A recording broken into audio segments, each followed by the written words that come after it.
Hello, welcome to Podcast 23, where we discuss all things business within Sub-Saharan Africa. This is our first episode, and we will be looking at viable markets for the diaspora in West Africa. Our 3 countries of focus will be Nigeria, Ghana, and Ivory Coast, and we will be recommending 5 opportunities that we feel are ready for the taking. Our first recommendation would be a bakery. Who doesn't love the fresh smell of baked goods? Everybody loves that. It's so nostalgic. And the products that are extremely popular within these West African countries are things such as bread, cakes, biscuits, donuts, pastries, and chin-chin. Ooh, chin-chin. And some of the factors that are contributing towards this surge in demand would be an increase in population, which is also contributing to a growing middle class. And you also have growing organized retail, so supermarkets and outlet chains that heavily rely on consistent baked goods. So one of the major things to consider when you want to open up any physical retail space is location, for those who didn't hear it the first time. And it's so important to have a space that's accessible, that's visible, that it hasn't got high competition and has high footfall. And you want a space that's clean and also inviting to your customers. You want to also invest in suitable and innovative equipment, and that will really help to give you that edge. Now, the second viable opportunity that we would recommend would be in the food and agro-processing industry. So this is really when value is added to farm produce. So for example, you could have tomatoes that's turned into ketchup. You could have fruits like mangoes that's turned into juice, or you can have a cassava that's turned into gari or starch. Now, in any industry across the world, food processing is extremely important, and especially within these West African countries, as they account for between 4 to 8% of the current GDP. But despite its importance, these countries' processing sector still is somewhat undeveloped in certain aspects and isn't really reaching its full potential. Now, some of the issues are, there are poor infrastructure, there's inadequate skilled labor and poor electricity supply. Now, being able to modernize aspect of this food processing sector is really what's going to give you that edge, and is going to allow you to tap into the immense potential of this industry, allowing for such huge economic growth. It has the ability to reduce poverty and really just enhance that nutritional outcome for most Africans. The third suggestion that we would make would be in e-commerce. Now, some key categories that you should consider would be selling electronics, fashion or apparel, or home and living products.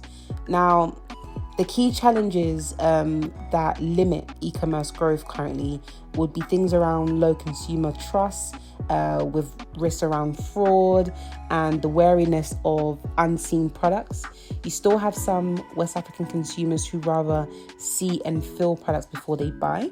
So some of the things that you would have to do to try and overcome this limitation would be around, brand building and consumer education, and just making your customers more aware of who you are and building that trust.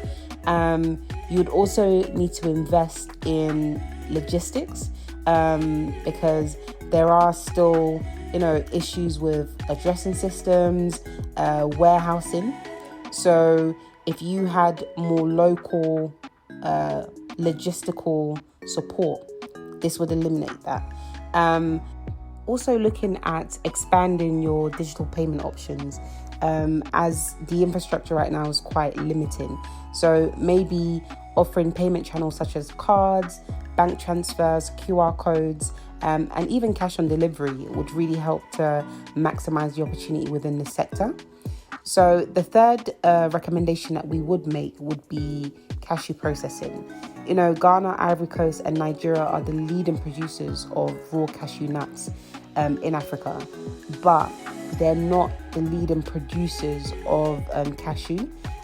So that goes to India and Vietnam.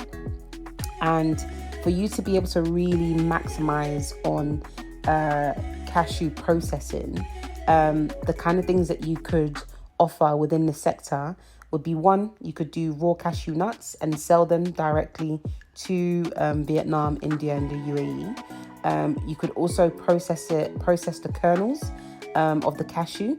So you could focus on producing premium quality white kernels, which are demanded globally, really.